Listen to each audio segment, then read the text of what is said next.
Hello again. Welcome to Ink and Bourbon. This is Patrick Leclerc, and today we're going to be talking about some writing advice again. Today we're going to touch on a piece of advice that most of you have heard, and that is to write what you know. Like most short, pithy little pieces of advice that will fit on a bumper sticker, it's not wrong. It's basically true, but it's incomplete to the point where it's really not helpful. So I'm going to expand on that, write what you know, and talk about how I interpret that. Once again, I can't tell you how to write. I can tell you how I write. Everything doesn't work for everyone, but maybe you can find something in this that you can take from it. So my caveat to write what you know is you should write what you know, but you really know more than you think you do. So here are some tips to sounding like you know what you're talking about and making things feel authentic and sound authentic. The first is play to your strengths. If you do, we all have areas of expertise outside of writing. Jobs that you've had, things that you've done, the culture that you grew up in, your region, places where you've lived, hobbies. Those are things that you know, that you have some authority on. So that's a really easy way to inject a feeling of authenticity and realism into your writing is harness that information that you have. My urban fantasy book, the main character was a paramedic. I've been a paramedic for quite a while. I've been working on the ambulance for over 20 years. It was really easy to dip into my past experiences to create that feeling of authenticity in his work life, in the paramedic stuff. He was also an immortal, and I studied history in college. I got a degree in that, so I know enough about history that I could pull events that he could remember back to in his centuries-long life that I could pull in that would be accurate enough that it sold the fact that this character is an immortal who's been around for a long time. So that's using your own knowledge and expertise that you have. I did a lot of fencing. I was on the fencing team. I've done a lot of historical European combat later. So I was able to put some sword fighting stuff in there that I feel confident about, that at least it reads authoritatively. So that's the first thing, is reach for that low-hanging fruit. If you know about something, put it in there. If you know the city of Boston like the back of your hand, set your story in Boston. If you know a lot about cooking or brewing or sewing or architecture, put that stuff in there, because those are details that'll make the world seem rich. They'll be realistic, and it will really sell it to your reader that you know what you're talking about. The second thing is, for things you don't know, it's much easier to do research now than it was in the past. You're probably writing on a computer. If you're watching this, you obviously have internet access. We have the sum of all human knowledge basically at our fingertips.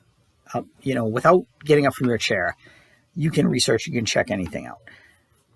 So you want to do that. If you are having your character have a job that you never worked, look up some stuff about it. Watch some videos, watch some interviews, read something by somebody else who's done that job, just to get a feel for it. You don't have to be an expert, but you have to pick up enough nuance that you can provide a few details that seem like, all right, that's believable. You can sell that. And again, it's there. It's easy to find between, looking up policies and procedures on things, looking up how long things have been going on, what it takes to become. If your character's a doctor, you want to mention you want to be aware of how long it takes to become a doctor. You don't want them to have gone to school for a year and come up with it. So you do a little bit of research. If they do surgical procedures, check and see what those things involve. Now, again, with science fiction and fantasy, there's a lot of wiggle room in this because you may be writing in a different level of technology. You may have magic involved. You may have other things. So you can really cheat to a certain extent, but it's always good to have that base of knowledge because layering some fantasy on top of realism is going to help. For example, if you look at Tolkien, he created a world, but his day job was languages. So when he created languages, they have an internal consistency. They have an internal logic.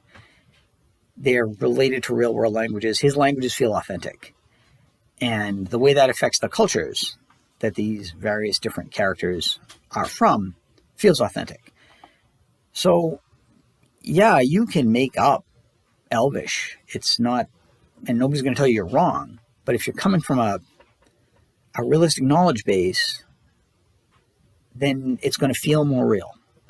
This is true with a lot of world building, and a lot of authors will take inspiration from real world cultures. And how closely you want to stick to it is up to you, but it never hurts to have a kernel of realism at the heart of things.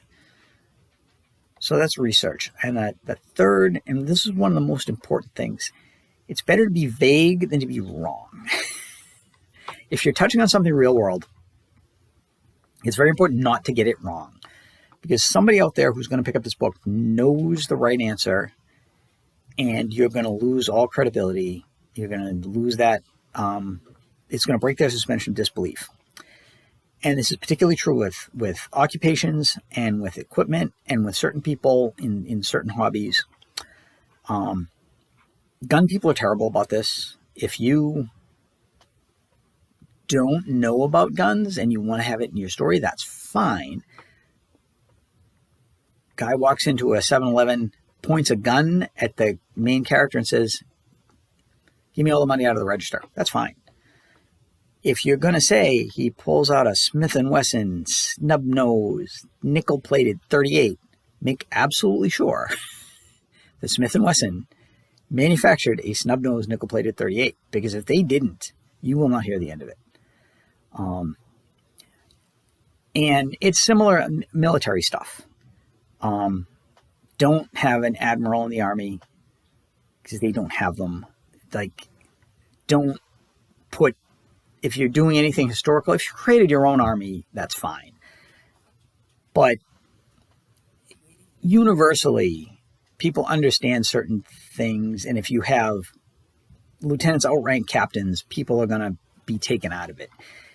If you're doing anything set in history, even in an alternate history, try to have the historical events as close as you can. If you have your character as a veteran of Vietnam and you have him, he was in the 25th Marines at Quezon, somebody will look it up. And if the 25th Marines weren't at Quezon, they'll flag you on it. And we live in an internet world where people will love to find and nitpick and point out errors. So it's fine to be vague. It's fine to say, oh yeah, this character, yeah, he's a veteran of World War II. Yeah, he was in the army and fought in Europe. You can't dispute that. That's okay. Don't say that he was in the, Ohio National Guard artillery at Omaha Beach if they weren't there. And again, we have the internet. You can look it up. It's not that hard to get these things right now. So if you want to be vague, be vague. If you want to be specific, make sure you're right. And finally, while you may not know exactly what you're writing about, you know the emotions. You know the headspace. You may never have been when Heinlein wrote Starship Troopers, he hadn't, jumped off a spaceship in powered armor. But when you're dwelling with the characters, what they're going through, You've been nervous. You've been excited. You've been angry about things. You know the emotions. And maybe you haven't ever had, showed up to fight someone with pistols at dawn. But you've gone to things that have made you nervous and you worried about them and you've stayed up the whole night scared about how it's going to go. And that nervousness, that feeling in your stomach when here we go, this is the moment. Tap into that. These are all experiences that you have, that all of us have had. And they're going to ring true if you can draw on something real. Don't lean into cliches. Don't extrapolate. Ground it in something and play from there. And that'll make it feel very realistic. So again, use the knowledge you have to give yourself that authority.